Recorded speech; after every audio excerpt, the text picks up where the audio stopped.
Good evening, my fellow citizens. My fellow Americans, let me say this. Good evening, my fellow Americans. I came here to speak to you about Vietnam. Here we're proceeding in our pursuit for peace. Dedication to peace and freedom. The problems of Vietnam are quite complex. Enemy infiltration has increased substantially. Prospects for Vietnam were bright. Taking all these developments into consideration, 3 presidents. we must take risks for peace.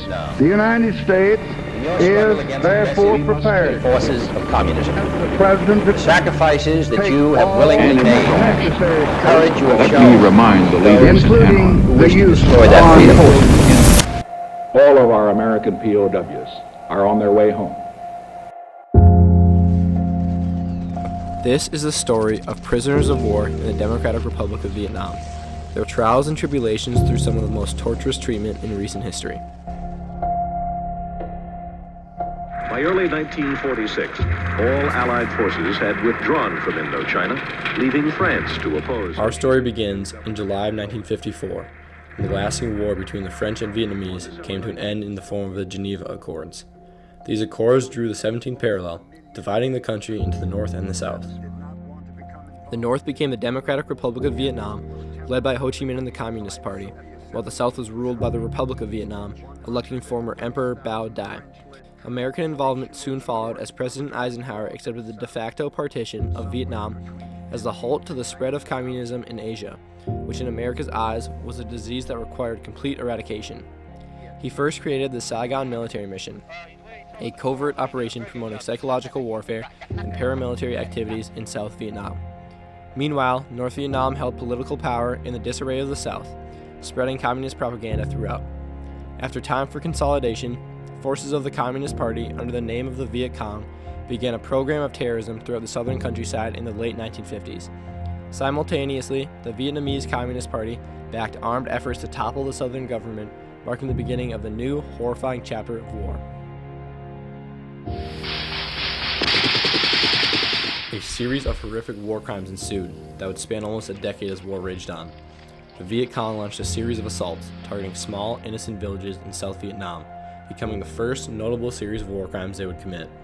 They utterly disregarded basic human rights on their rampages, tearing through villages while mutilating women, murdering children, and burning entire households to the ground. They used brutal traps like punji sticks and toe poppers to kill soldiers and wound civilians, showing no mercy. The majority of their victims, around 80%, were civilians, while only 20% were government officials or soldiers.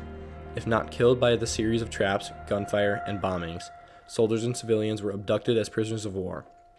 In the year 1964 alone, the Viet Cong seized almost 10,000 citizens, sending them to prisoner camps in the north. These atrocities sparked further U.S. involvement, and after 2 ships stationed off the Gulf of Tonkin were fired upon by North Vietnamese soldiers, Lyndon B. Johnson began to increase U.S. presence in Indochina.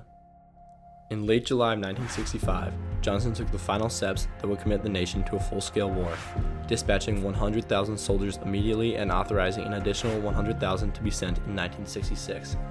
Operation Rolling Thunder became the first United States air raid against the North, but failed miserably as they had prepared a steady air defense, resulting in the loss of many United States airmen. These men were shot down across the northern country, parachuting down into the vast jungle where the Viet Cong were completely comfortable. Due to this, many American soldiers were lost and swiftly captured and sent to prison camps alongside former South Vietnamese abductees.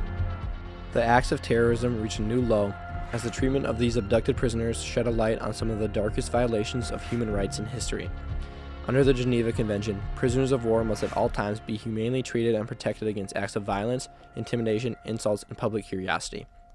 But crimes against humanity were a regular occurrence inside these camps. Prisoners of war were subjected to stripping, beatings, and severe malnutrition. After beatings, wounds were left untreated. An anonymous survivor recounts his experience, describing that, "I was held in solitary confinement until I began talking to rats. At one time, I was forced to sit on a narrow stool without moving for 4 days, until my legs bloated, I lost consciousness, and fell off. In the 22 months I was a prisoner, I lost over 50 pounds on the 2 meals of pumpkin soup, pig fat, bread, and water I received each day." Veterans like Jose Mayers speak on behalf of their fellow soldiers when describing the cruelty displayed by their captors. But if you wouldn't answer the way they'd want you to, they'd hit you with a stick, or they'd hit you with a stick that was raw, covered with rawhide. Other POWs were hung from ceilings, dragged across the ground with broken legs, or even denied the basic necessities of sleep and food.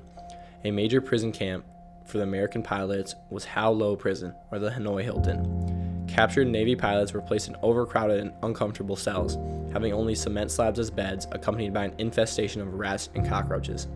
There, they faced torture in a room called the Nabi Room, where captors used various torturous methods to extract information.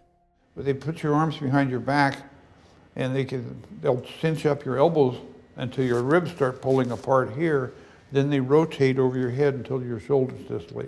They ran a metal bar down my throat to keep me from screaming.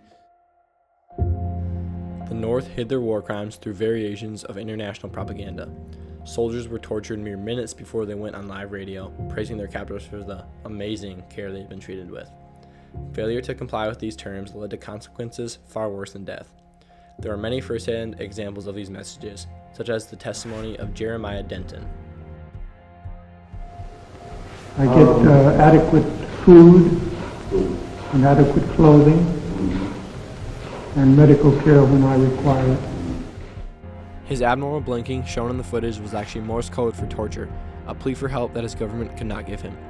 Another notable veteran, Senator John McCain, was left in pain with wounds untreated and beaten mere minutes before being forced to speak on a live propaganda broadcast heard around the world. As stated by the Geneva Convention, POWs are also given the right to mail, but this was far from the case in the prison camps. When mail was allowed, it was erratic, regulated, controlled, and typically sent by radical anti-war organizations, aiming to spread propaganda criticizing American government actions to the worried families. In the first 2 years of captivity, most physical abuse took place, but years of psychological strain followed, with threats of additional torture, seclusion, desertion, and relocation if they did not comply. United States Air Force Lieutenant Colonel Barry Bridger notes that re-education consisted of bombarding us with anti-war broadcasts, showering us with anti-war literature, and showing anti-war movies and anti-war letters. Faith in their nation became these soldiers' only will to survive, yet their debts remained unpaid as the United States not only ignored but also attempted to conceal the POW issue.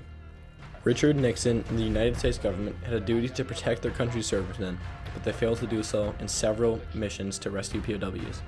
Not only had they left men unaccounted for and at the torturous hands of the North Vietnamese for over 8 years now, but their rescue attempts miserably failed.